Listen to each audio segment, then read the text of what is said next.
Hello everyone, hope you're all doing well. Today's lecture class is going to be on ulcerative and vesiculobullous disorders. Please note that this has been split into parts, and this is going to be the first part of the lecture. These are the learning outcomes, and to start off with, there are various uh, presentations that can manifest in the oral mucosa. The first and foremost thing that we would easily come across would be ulcer when it comes to pathology. Apart from that, we also have things like macules, papules, nodules, plaque, and we have wheal, vesicle, bulle, pustule, abscess, cyst, atrophy, and we also have sclerosis, erosion of the skin or oral mucosa, and we have fissures, we have scars, we have crusts, we have desquamation of the oral mucosa, we have lichenification or keratinization of the mucosa. So these are various phenomena that we come across. While we are going to study them, study all these pathologies or the presentations that can occur over the mucosa in various different chapters. Here in this chapter, we'll be mostly covering ulcers, more than ulcers, vesicle and bulle lesions, and the macules, papules, nodules, and to some extent plaque. We'll be covering it in pigmented lesions of the oral cavity. Cysts and abscess will be covering mostly in infection and cystic lesions, and other things like desquamation are all part of oral cancer and pre-malignant lesions and conditions. So here we are going to be focusing more on ulcer, vesicles, and bulle. So for that, we need to be able to understand and distinguish between these terminologies and what they actually represent. So by definition, ulcer is a break or a discontinuity of surface epithelium caused by molecular degeneration of cells, such that a punched out area exists. Examples are like diabetic ulcer and a traumatic ulcer. So, in other words, you can also put when it comes to skin, a dermal layer. You can also call it a loss of dermis and epidermis, and erosions.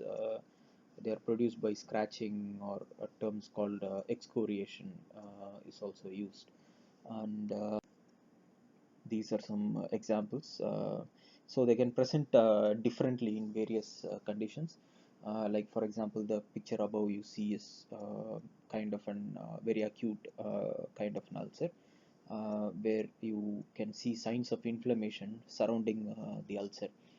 Well, you can put a differential diagnosis depending on its size, shape, and various other components, or various other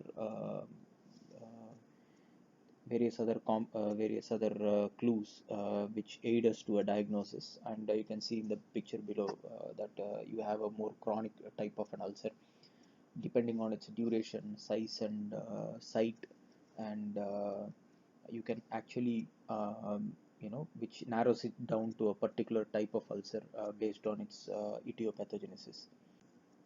Moving on to vesicle. Vesicle is a small superficial circumscribed elevation of the skin, which is less than 0.5 centimeter or less than 5 millimeter in size, that contains a serous fluid. It is most commonly observed in conditions such as chickenpox, herpes zoster, and pemphigus lesions. So what we have to understand is that vesicles are circumscribed epidermal elevations in the skin containing clear fluid, and it is less than half centimeter in diameter, and if the lesion has a diameter of greater than half centimeter, bulle. That is the major differentiation between vesicle and bulle. Vesicles and bulle arise from cleavage at various levels of the skin and oral mucosa. The more superficial the location, the more flaccid the bullous lesion. Vesicles and bulle are generally put under one category of terminology called blisters. you can come across very commonly like informed or educated patients, and sometimes they who does not have the ability to distinguish will put it under a common terminology called blister, skin blister, or a blister in the oral mucosa is what like they'll the common terminology that is used. It is the diameter, not the cleavage plane, that differentiates between the vesicle and bullae. So basically, that 5 millimeter or 0.5 centimeter of that diameter is what makes the difference predominantly. Uh, Whereas there is also one more, just for understanding, we also have to understand what a pustule is. A pustule is a circumscribed elevation of skin that contains a purulent exudate. So, which basically refers to pus, which might have white, yellow, or greenish yellow in color, whereas uh, bullae and vesicle consists of more of a serous fluid. So, this differentiates. So, it should not be uh, when it comes to the size, bullae and pustules should not be confused because on the containment of what it exudate it contains, whether it's fluid or an pus, differentiate between bullae and pustules. So these are some examples of bullae where you can observe oral mucosa.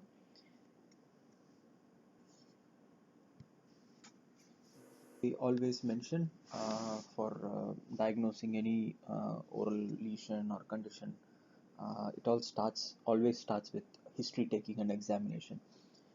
Without history taking an examination, arriving at a diagnosis would be more likely, it's a dangerous gamble, and it's not to be done too.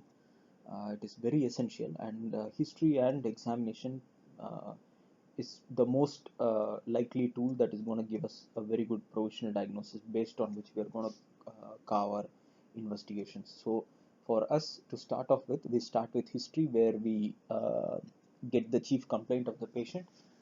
Then, on history of presenting illness, we try to understand the onset, that is the when the problem actually started, with the duration, recurrence or progression, whether it has happened before, and how it has developed or regressed.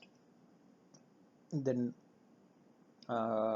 is there any sometimes patient might present in the clinic with an ulcer, but if we go back like a day or two and elicit the history, they might very well come out with this thing that it was like a vesicle or a blister before, then it burst to become an ulcer.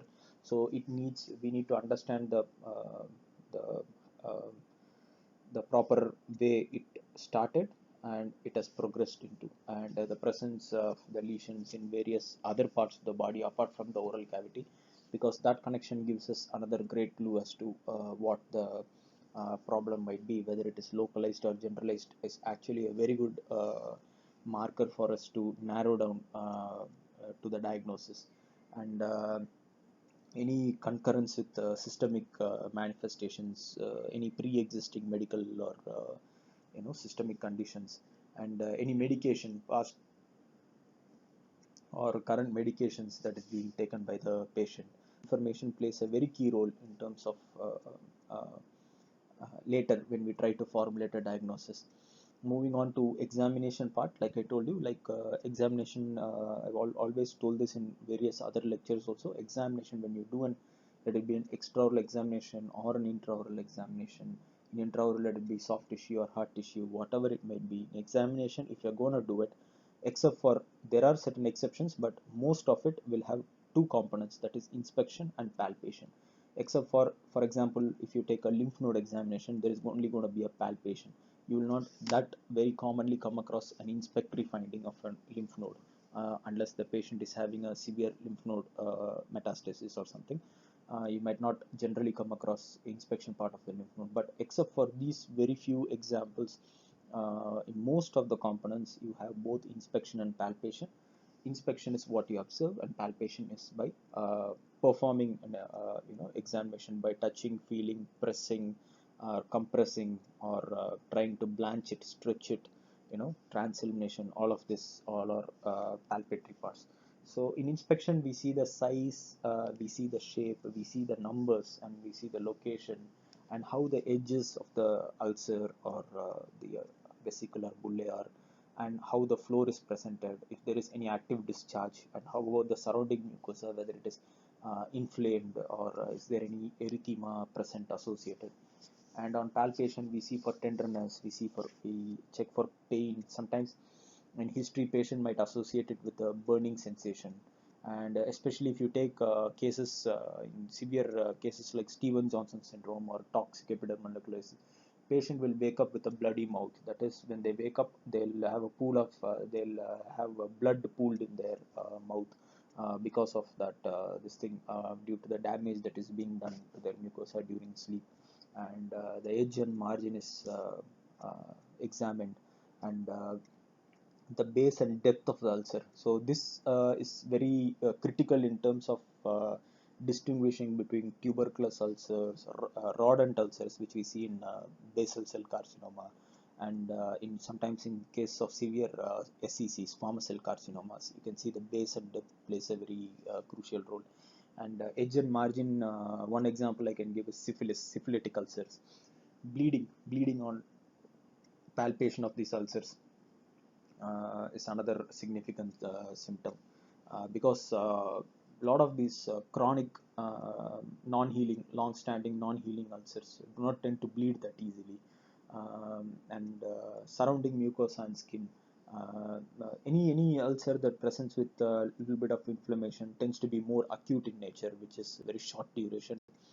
And sign of inflammation, the redness, erythema, and swelling, all that indicates that the body at some level is trying to repair this ulcer. But whereas when all of this is not present, it generally refers to that it is like become a part and it is become chronic. So moving on to the classification. So in Burkitt's, the textbook that we follow, Burkitt's has classified this ulcerative vesiculobullous lesion into four components. You can generally follow it in the 11th and 12th edition of the Burkitt's oral medicine textbook. It is classified as acute multiple lesions and chronic multiple lesions, recurring oral ulcers, and single ulcers. So it is basically differentiated along the numbers of ulcer, whether it is single incidence or recurring oral ulcers. It is the class. It is so the patients generally with acute multiple lesions are the ones with HSV infection, herpes simplex virus infection, varicella zoster virus infection, cytomegalovirus infection, Coxsackie virus infection. You can see that a lot of viral infections fall under this category, acute multiple lesions. Most of these, few of these viral infections will also fall under the category of recurrent ulcer lesion. That we'll discuss when we talk about these ulcers further. And then there is necrotizing ulcerative gingivitis and periodontitis, erythema multiforme, Stevens-Johnson syndrome, toxic epidermal necrolysis, oral hypersensitivity reactions, allergic stomatitis, oral ulcers secondary to cancer chemotherapy, and blood discariasis. Then recurring oral ulcers, we have recurrent after stomatitis, Behçet's disease, and recurrent HSV. We'll dig into when we dig into herpes simplex virus infection. We'll basically be understanding the differentiation between primary and secondary, that is recurring. Primary, there are categories, so please do not get confused why it keeps repeating. There are different subclasses in HSV infection that satisfies this criteria, so don't get. Then patient with chronic multiple lesions, we have pemphigus vulgaris, paraneoplastic pemphigus, pemphigus vegetans, subepithelial bullous dermatosis, bullous pemphigoid, mucous membrane pemphigoid, which is otherwise called cicatricial pemphigoid, and linear IgA disease, epidermolysis bullosa, chronic bullous disease of childhood, and HSV in immunocompromised patient. In here, the one which we have to take main note of is pemphigus vulgaris, mucous membrane pemphigoid, bullous pemphigoid, and epidermolysis bullosa, in the order of more frequent occurrences in the oral cavity.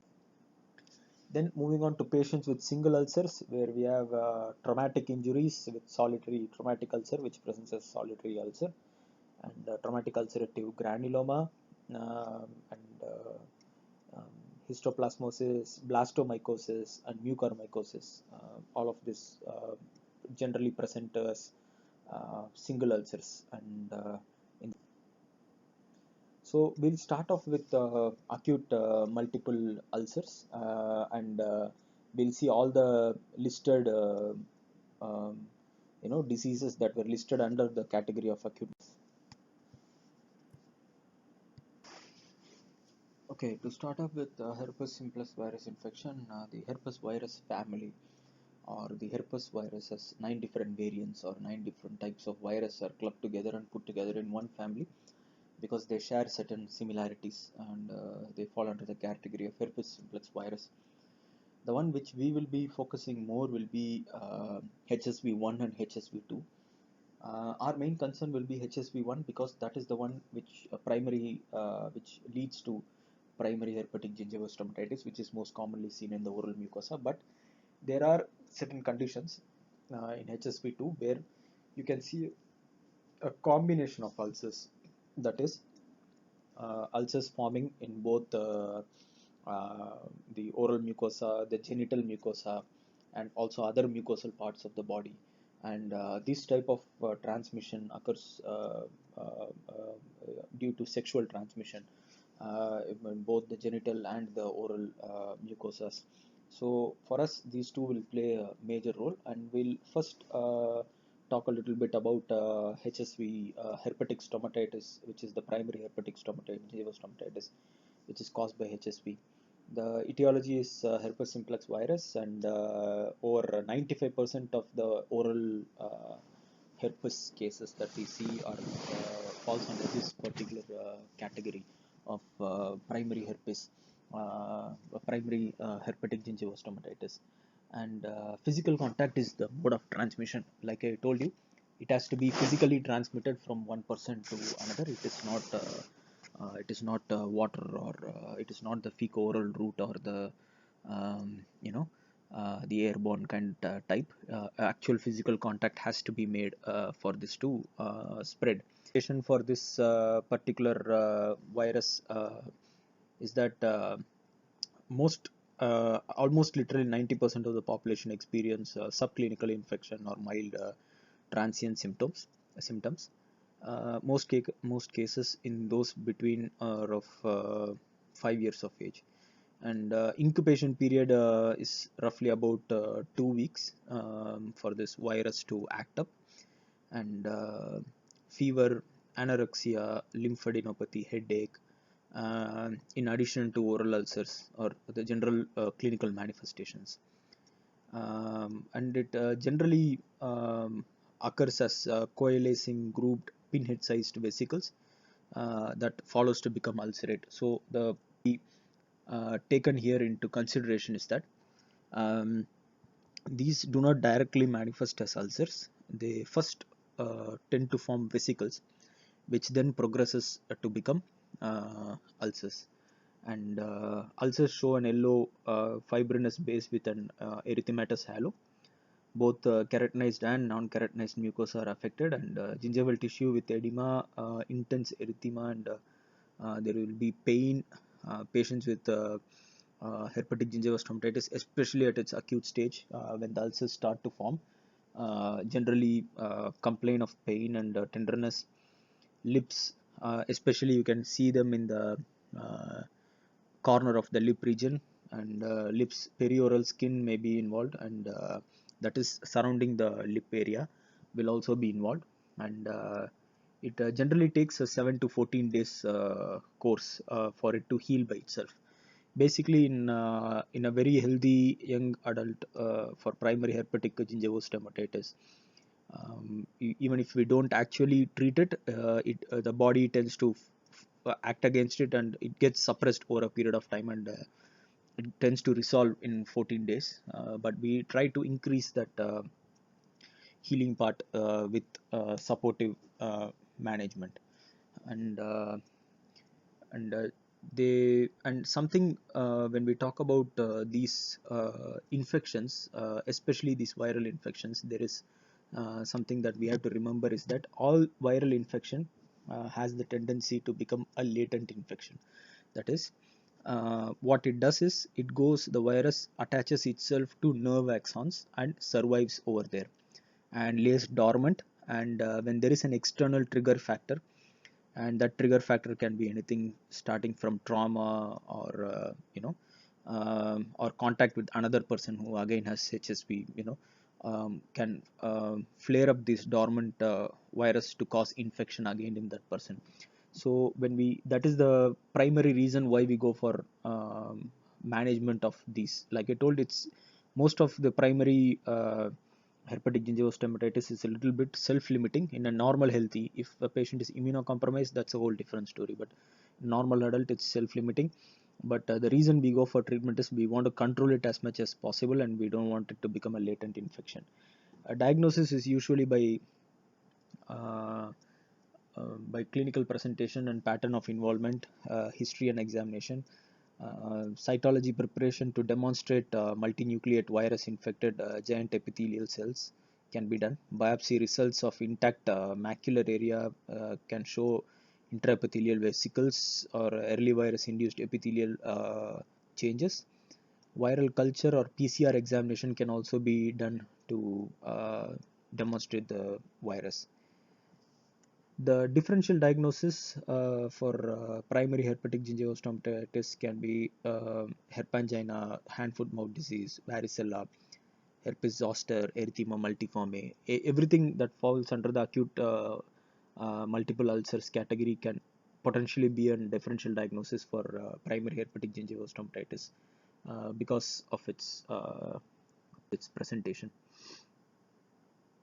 So moving on to the treatment of gingivostomatitis, the treatment starts with a soft diet and hydration, antipyretics such as paracetamol, and chlorhexidine rinses to maintain, um, you know, to control the infection, and systemic antiviral agents or topical antiviral agents, which such as acyclovir or valacyclovir, and especially in immunocompromised patients, patients who are known to be immunocompromised. Either they can be undergoing an immune modulation therapy, or they can be under cancer chemotherapy, or by they might have an autosomal condition where they have where they are immunocompromised by developmentally. So these are patients where we jump into systemic antivirals right away, and for the infection to not flare up. And we also combine it with various other mouth rinse preparations. Prognosis is generally good in a normal healthy adult, and it is and remission or latent phase is nearly in all those affected who have adequate antibody titers. So this is as far as the primary herpetic gingivitis goes. What about recurrent herpetic stomatitis? That is the secondary HSV. There, the etiology is again herpes simplex virus, and it is because of the reactivation of the latent virus. Like I told you, remember the virus itself goes and attaches itself to the nerve axons and lays dormant for a particular period of time. Then various triggering factors, even sometimes harsh sunlight or contact or trauma, anything can provoke and bring this dormant infection back to cause actual infection in the person. The clinical presentation for this is generally a prodrome of tingling, burning, or pain at the site of recurrence. Prodromal symptoms is one another main part. Multiple grouped fragile vesicles that ulcerate and coalesce. The most common on the vermilion border of the lips um, or adjacent skin. Intraoral recurrence characteristically on hard palate or the attached gingiva. And in immunocompromised patients, the lesions may occur in any oral site, and sometimes present very severely. That is, in sometimes the tongue can become very inflamed with glossitis, and the diagnosis is again done with clinical examination and history, and a viral culture or PCR can be done, a cytologic smear can be done, and A direct immunofluorescence of the smear can also be done, although it is not a preferred or go-to method. The go-to method for this, we actually do not generally do the um, pathologic part unless or until necessary. We go with routine blood investigations. Then, even after administration of maybe local or topical or systemic antivirals, if it doesn't get controlled, then we go for culture or viral culture or PCR. Differential diagnosis for recurrent herpetic stomatitis or erythema multiforme, herpes zoster, herpangina, hand foot mouth disease, and so on. And treatment is again uh, topical or systemic acyclovir or valacyclovir, antiviral drugs, and supportive care. That is rehydration, antipyretic drugs in terms, because most of this in active infection, one of the most earliest reaction that the body throws is increase in temperature of the body, so patient will show signs of fever. So antipyretics such as paracetamol. Most of these cases, aspirin is generally avoided, and paracetamol is a go-to choice for this. And acyclovir can be given in immunocompromised and patients who have undergone transplantation, organ transplantation. And ganicyclovir is another good drug which is given especially in patients who also have an HIV infection, associated HIV infection. And we also treat accordingly with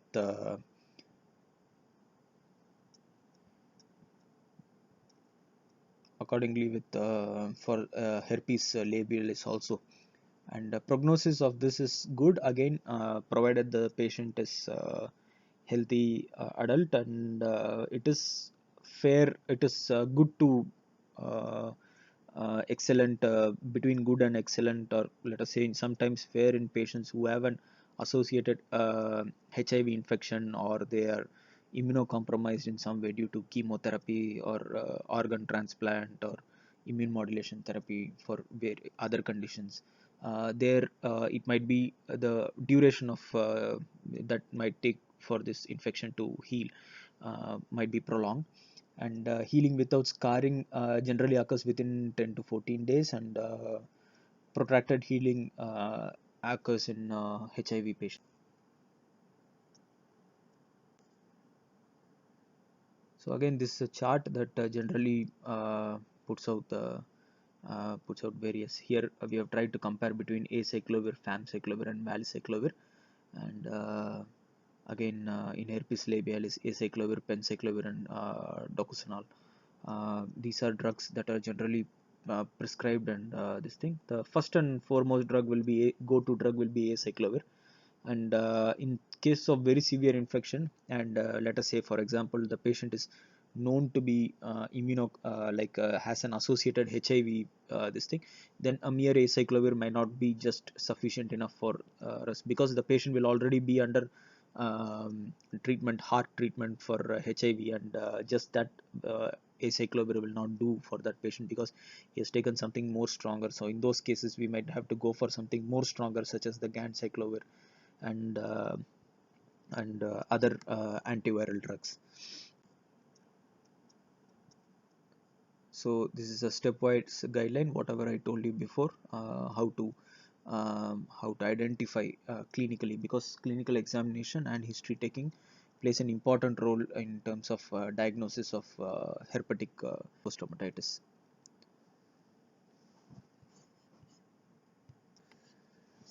Moving on to varicella zoster virus infection, and again here, just like herpes, we categorize it into primary and secondary. The primary form is what we refer to as commonly known as the chickenpox. Chickenpox is nothing but the primary form of varicella zoster virus infection. We would have already studied this about this a little bit in microbiology and pathology. And the primary and recurrent forms of varicella zoster virus infections, and primary is chickenpox, and it's mostly a childhood exanthema. And secondary recurrent is generally referred to as shingles, and is most commonly seen in elderly and immunocompromised adults. And this is most common. This most commonly occurs due as a result of a latent infection, just like how we discussed before in herpes. This particular varicella zoster virus has an tendency to again attach itself to ganglion or nerve axons and remain dormant again due to a certain trigger, can manifest itself secondarily to form shingles. And one particular typical this thing is that it can go attached to the trigeminal nerve and ganglion, so that can manifest along the uh, course of the nerve also. That is very typical of shingles. The mutations for varicella, that is the primary chicken pox, is fever, headache, malaise, pharyngitis, and it generally prolongs up to 2 weeks to 2 to 3 weeks. Generally, if a person gets chicken pox, and incubation, 2 weeks incubation, 2 to 3 weeks incubation period, and skin with widespread vesicular eruption, and oral mucosa with short-lived vesicles that rupture, forming shallow and defined ulcers as a result of it. Whereas the secondary, the herpes zoster or shingles, generally is unilateral, dermatomal, and grouped into vesicular eruptions of the skin and oral mucosa. The vesicles may coalesce prior to ulceration and crusting, and lesions are generally very painful. The prodromal symptoms along the affected dermatome might also occur.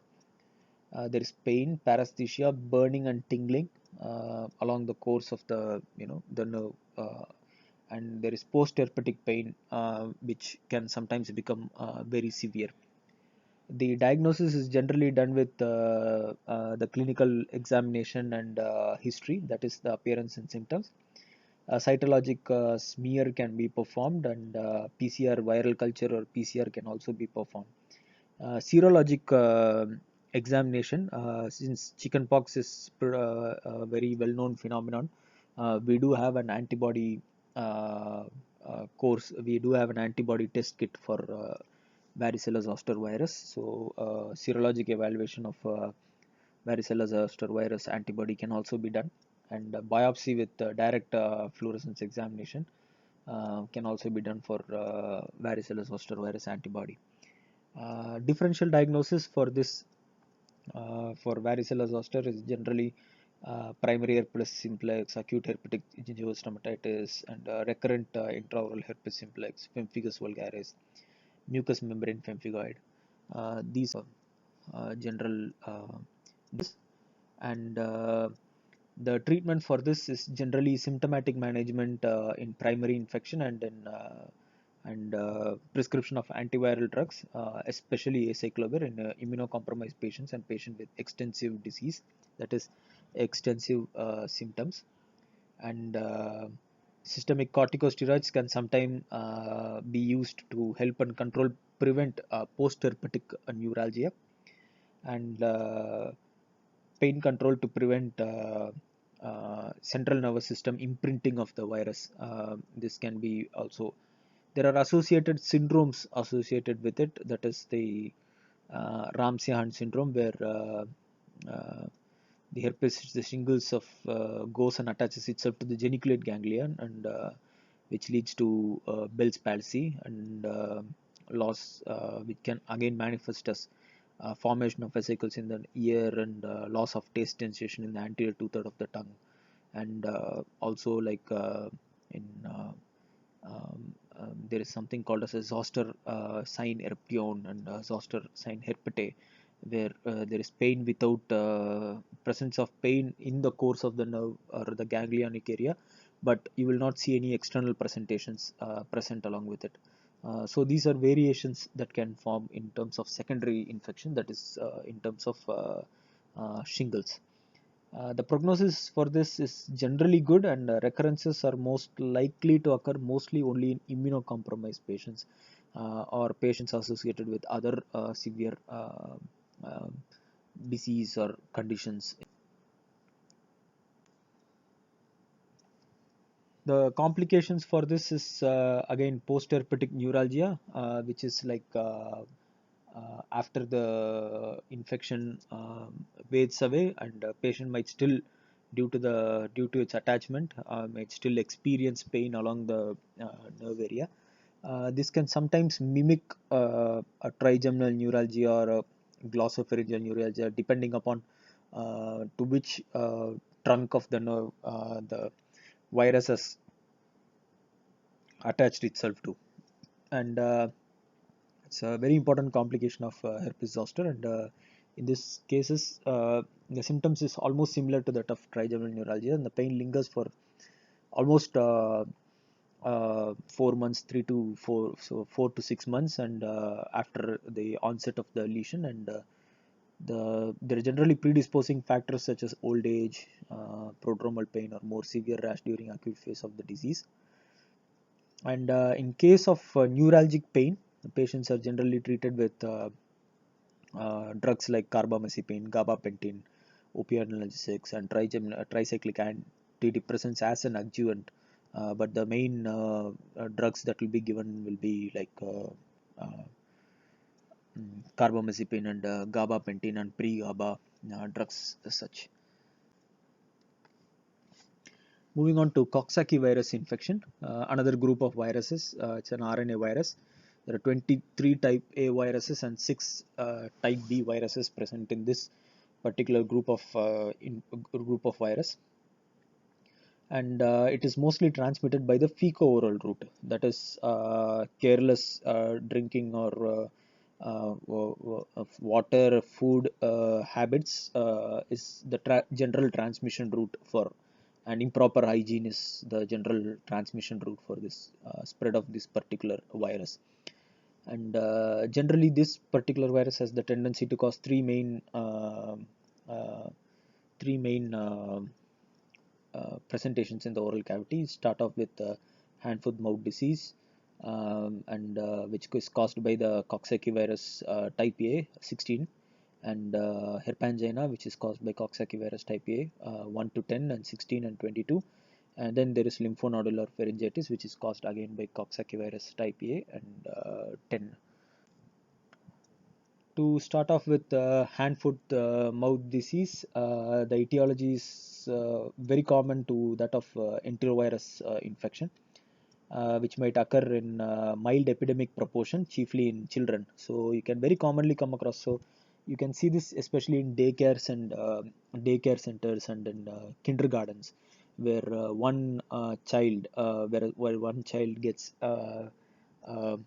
HSV, hand foot mouth disease, and it just generally spreads just like that to the entire this thing. There are there if you inquire among kindergartens and daycares, you can easily come across incidences where they are to shut down the daycare for a certain number of days because somewhere there was a small outbreak or a local outbreak of hand foot mouth disease. And the incubation period is very short, and it is usually less than 1 week. um, but since it occurs in children, it is taken, and their capability of handling pain and irritation that is caused by the symptoms caused by this virus, it is taken, the fever and everything, it is taken more seriously. The clinical presentation is generally oral mucosal lesions with focal herpes simplex like appearing ulcers, usually involving the non-keratinized tissue, that is the soft palate, floor of the mouth, labial and buccal mucosa, which accompanies palmar and plantar, that is the hand and foot, ulcerations in the hand and foot, and the digits, that is the fingers. Right? So you can see it in the palms, soles, and you can also see it in the fingers, especially, and which are deeply seated, vesicular and erythematous. And short course, it generally extends for a very short course. Generally, it is very well contained within 1 week of time, and with medication, it can be controlled within 4 days of time. And the diagnosis is usually done with concomitant oral and cutaneous lesions, and skin lesions that usually involve hand and foot. So in that particular age group, especially when the child is somewhere around 6, 7, 8 or something, and they generally present with oral, uh, oral and ulcers present in both hand and foot, and they generally it's generally considered a no-brainer to go for HFM, hand foot mouth disease. But similar vesicles are also found in the child's back, that is the back, and also on the trunk area, generally will signify uh, chicken pox. So that is why site of the ulcers or the vesicles plays a very key role in terms of diagnosis, and antibody titer can be done to identify. And sometimes this in hand foot mouth disease, it might also in certain condition, in certain cases, it is also found to involve the gluteus region, that is the butt region also, which should not be again mistaken for chicken pox. And differential diagnosis is generally herpangina, herpes simplex virus infection, and acute lymphonodular pharyngitis. And treatment is symptomatic treatment only. It does not generally actively need anything, but we can supplement it with antiviral drugs, and especially symptomatic treatment includes uh, antipyretic drugs like paracetamol to control the fever, and we also give some topical analgesics to control if there is any pain or associated burning sensation, or systemic analgesics to control the same. And prognosis is generally excellent, and there is a but since it is very strain specific, this particular disease, we do not have to worry much. We get a lifelong immunity with it. Moving on to herpangina, uh, it is most often by it is caused by the again the Coxsackie virus group A, and occasionally it can also be caused due to echovirus, another group of virus called echovirus. And the clinical presentation generally presents with an incubation of period of 5 to 9 days, and it is very acute in onset, and usually endemic in very young children. And it is generally it has herpangina has a typical presentation of most commonly presenting itself during the summer time rather than that of the other seasons, because like we saw during herpes simplex virus, one of the trigger factor for a viral infection to flare up for most of the viral infections. So you can see a lot of viral infection cases coming in during summertime, peak summertime. This is the time when viral infection tends to flare up in most of the cases.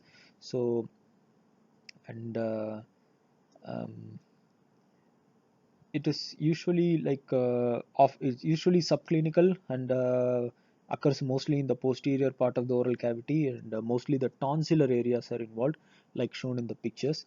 And macular erythematous areas, which precede a very short-lived vesicular eruptions, followed by very superficial ulcerations, are general presentations of this particular disease, and which is accompanied by pharyngitis, dysphagia, that is difficulty in swallowing, fever, malaise, and that is the child will be very restless, and headache, lymphadenitis, and they also tend to show symptoms like vomiting in these cases.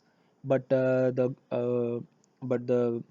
good part of herpangina is that it's a very self-limiting, and usually comes under control within 2 weeks of time with moderate treatment, symptomatic treatment itself. And the diagnosis is um, mostly by the law of exclusion, that is we try to rule out other possibilities, and in case we also can do a PCR and other serological investigations. Differential diagnosis for herpangina is hand foot mouth disease, varicella zoster infection, and acute herpetic gingival treatment for this is soft diet, hydration, antipyretics to bring down the associated fever. Generally, children will present with fever in most of the viral infection cases. So, antipyretics become a major component in treatment along with analgesics for pain and control. So, paracetamol is a very good drug in this case, because It's primarily a very good antipyretic, and it is also has an good analgesic, especially in children, decent amount of analgesic activity. It might not be sufficient enough for an adult, but it can do well in children, and if necessary we can just add another component of analgesic. And chlorhexidine rinses, antiseptic mouthwashes, and compounded mouth rinses can also be present. Like I told you before, the prognosis is generally very good with. So here we have a list of various viruses, HSV, herpes simplex virus, varicella zoster virus, herpangina, cytomegalovirus infection, Epstein-Barr virus infection, and strepto infection. So these are various viruses, and how they generally manifest is just an idea to give the differences to how they manifest.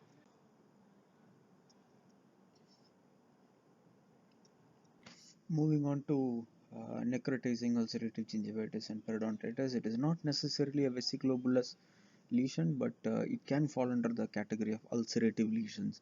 The reason why we have included necrotizing ulcerative gingivitis and periodontitis here is because it almost mimics an herpetic gingivostomatitis or a mucous membrane pemphigoid or a bullous lichen planus type. So, although we know that the clinical presentation will generally study it among the diseases caused in gingiva and periodontium, and you might again study it in perio also. The most we'll just go through it because it is one probability, a differential diagnosis for most of the ulcerative vesiculobullous lesions. And the clinical presentation is generally an engorged, enlarged, and blunted interdental papillae with cracked um, necrotic areas, and symptoms include pain, lymphadenitis, fetid breath or odor, fever, and malaise. And ulcerated areas covered with grayish pseudomembrane is a very typical or classic presentation for anag or anap, and often accompanied by dental plaque and calculus. Bleeding is noted spontaneously with or without tissue manipulation, and extension of the disease process into adjacent soft tissues is noted on occasion also. And the treatment is local debridement, ultrasonic scaling, and good oral hygiene and home care, rinses, antiseptic mouthwashes, and antibiotics such as tetracycline and metronidazole systemically can also be beneficial in case of acute necrotizing gingivitis and periodontitis. What has to be noted that it can almost mimic an herpetic gingivostomatitis or a mucous membrane pemphigoid. That is why this has been particular topic and category. Moving on to erythema multiforme. Uh, the etiology of erythema multiforme, it's basically an acute self-limiting inflammatory mucocutaneous disease, because in many cases it is preceded by infection with such as herpes simplex, and less often with mycoplasma, and other organisms. It may be related to drug consumption, including sulfonamides and other antibiotics, analgesics, and phenolphthalein containing laxatives, barbiturates, these drugs. So it's mostly considered as an allergic drug reactive lesion, a reactive lesion. So the drug is kind of limiting. So in case it is caused due to reaction to certain drug, removal or stopping the drug ingestion or application will generally resolve the issue. And another trigger for erythema multiforme can be radiation therapy. It can also get radiation induced, and essentially an immunologically mediated reactive process, possibly related to circulating immune complexes within the body. Clinically, it generally presents an acute onset of multiple painful shallow ulcers and erosions with irregular margins, and early mucosal lesions are macular erythematous and occasionally bullous in nature. That is formation of a bulle which later ruptures to become an ulcer, erythematous ulcer, and may affect the oral mucosa and skin synchronously or sometimes metachronously. And lips most commonly affected with eroded and crusted appearance and with hemorrhagic lips.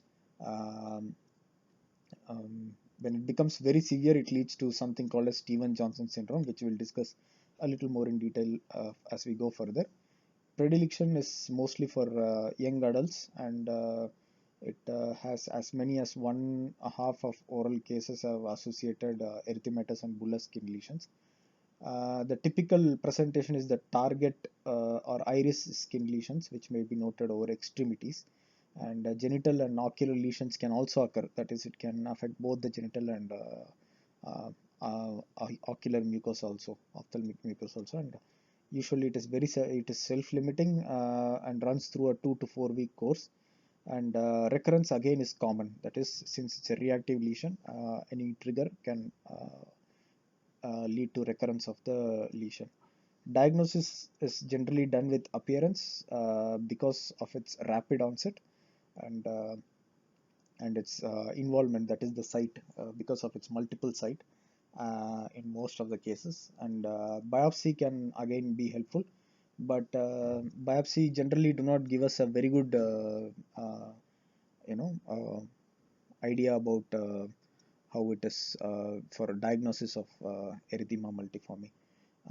It can be broadly classified into erythema multiforme minor and major. Minor is where 10% of skin involvement and no mucosal involvement, and major is this is based on the areas involved. You categorize it into minor and major. And differential diagnosis is any viral infection, particularly herpetic gingival stomatitis. And what we have to understand is, although it affects most commonly the lips, gingiva is the least affected in terms of erythema multiforme noted. And um, pemphigus vulgaris, major aphthous ulcers, erosive lichen planus, and mucous membrane pemphigoid are other differential diagnosis for erythema multiforme. So treatment for multiforme is generally with uh, especially in minor form, it is with symptomatic and supportive treatment with adequate hydration, liquid diet, analgesics, and topical corticosteroid agents to bring down the inflammation and the symptoms. Essentially, this is what we are trying to. This is what we are trying to do in this particular case. And in major forms, we give systemic corticosteroids, parenteral fluid replacement, that is we either give DNS or lingaractate to keep the nutritional balance, and also antipyretics. And in evidence of any precedental or antecedent viral infection, then we cover it with antiviral drugs too. And sometimes an antiviral prophylaxis has also been reported in many case examples, but it is not a standard treatment protocol. But in cases where patient in history gives a very good history of uh, uh, previous viral infections, then it is combined with a prophylaxis and therapeutic viral infection, viral antiviral drugs also. And prognosis for erythema multiforme and and recurrences, although it is very common, it can still be maintained. One another important therapeutic part for erythema multiforme is dapsone therapy. Although we do not really know how dapsone acts, what is the mechanism of action of dapsone over in this particular disease. There are evidence that dapsone has resolved erythema multiforme. Moving on to Steven-Johnson syndrome, which is a more severe variant of erythema multiforme, but a less severe variant of toxic epidermal necrolysis. It is a complex mucocutaneous disease that affects two or more mucosal sites simultaneously, and most commonly it is triggered with an prior history of herpes simplex virus infection. The infection with mycoplasma can also be a triggering factor, and medications serve as initiator for severity in these cases. And it is sometimes referred to as erythema multiforme major because the symptoms of erythema multiforme major because of its involvement of multiple sites in the body and toxic epidermal necrolysis is almost that of at par. The milder form of Stevens-Johnson syndrome is at par. So it is sometimes referred to as erythema multiforme major. But Stevens-Johnson syndrome and toxic epidermal are more severe form of erythema multiforme, where there will be, as you can see in the picture, profuse and very severe amount of bullous and ulcerations present throughout the body. Clinical presentations are generally, which brings us to the clinical presentation. Generally, the labial vermilion and the anterior portion of the oral cavity are usually affected. Early phase is macular, followed by erosion, sloughing, and painful ulceration. When it comes to erythema multiforme, Stevens-Johnson syndrome, and toxic epidermolysis, this is the sequel that we have to remember. Always remember: erosion, sloughing, and painful ulceration. So, starting with eroding of oral tissues, then maybe in some cases bullae formation. Then there will be some amount of sloughing, which eventually wears away to reveal a painful ulceration, which then becomes crustic or hemorrhagic, which gives a, as you can see in the picture above, it gives a very crustic appearance and also hemorrhagic. So like I told you prior, patient when he wakes up, he'll have a pool of blood collected in his oral cavity. It will be that severe in nature, and there is a pseudo membrane and a very foul smell since there is colonization of bacteria in these cases. And the posterior part of the oral cavity, there is oropharyngeal involvement, leads to uh, dysphagia, odynophagia, siluria, and drooling, because tends to kind of, for the patient to get more comfortable and avoid pain, increased salivation occurs, and conjunctival, that is eye involvement, can also occur. Genital mucosa can be involved, and cutaneous involvement may become bullous, that is over the skin, and iris target lesions again are seen in Stevens-Johnson syndrome as well. Microscopically, you'll find subepithelial separation with basal cell liquefaction, and intraepithelial neutrophils are seen, and epithelial and connective tissue edema, and perivascular lymphocytic infiltrate is also observed. You would have come across this in oral pathology. And diagnosis is usually based on clinical grounds. As you can see, it is unmistakably, like, something which cannot be very easily mistaken for something else. And histopathology is not generally a gold standard in terms of diagnosis of Stevens-Johnson syndrome. Differential diagnosis can be pemphigus vulgaris, paraneoplastic pemphigus, erythema multiforme major, and mucous membrane pemphigoid. And the very very minor variant form, which is limited to the oral cavity, can also be mistaken for severe forms of acute hepatic gingival and stomatitis medicamentosa, which is an allergic reaction, which is more or less the same, whereas this is termed more as an hypersensitivity reaction. Treatment generally involves hydration, local symptomatic measures, topical compounded oral rinses, and systemic corticosteroid. Uh, uh, but it's very controversial. But sometimes to control the amount of inflammation and to limit the extent of the disease, sometimes systemic corticosteroids is given. And in case of recurrence, virally associated cause, if there is it is identified, antiviral drug with antiviral drugs such as acyclovir, famciclovir, valacyclovir is also given. Sometimes in most of the cases where you have something like a Stevens-Johnson syndrome or toxic epidermal necrolysis, these patients you can very commonly come across in burn units. If you go to Penang GH, they'll have a separate unit called separate unit for burn victims.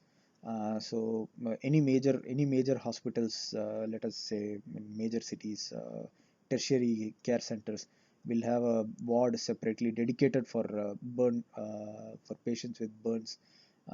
They are separately labeled as burned wards and burn units. So these patients are generally given or admitted in those burn units and treated there. So you can come across these cases in burn units. Uh, and prognosis is generally good. It is self-limiting usually, and although there are chance of recurrence if it is not if the causative factor is not properly identified, it is again not very uncommon. Uh, Moving on to these are classifications of various vesiculobular disorders, again which we will be covering again in our next um, lecture as well. So we already saw a classification based on Burkitt's. We classified into four components. Similarly, these are different classifications. So why do we need to? It is important that we study and we learn all the classifications, because this can be a very good aid in terms of when we want to narrow down the diagnosis based on the clinical or histopathologic presentation of the disease.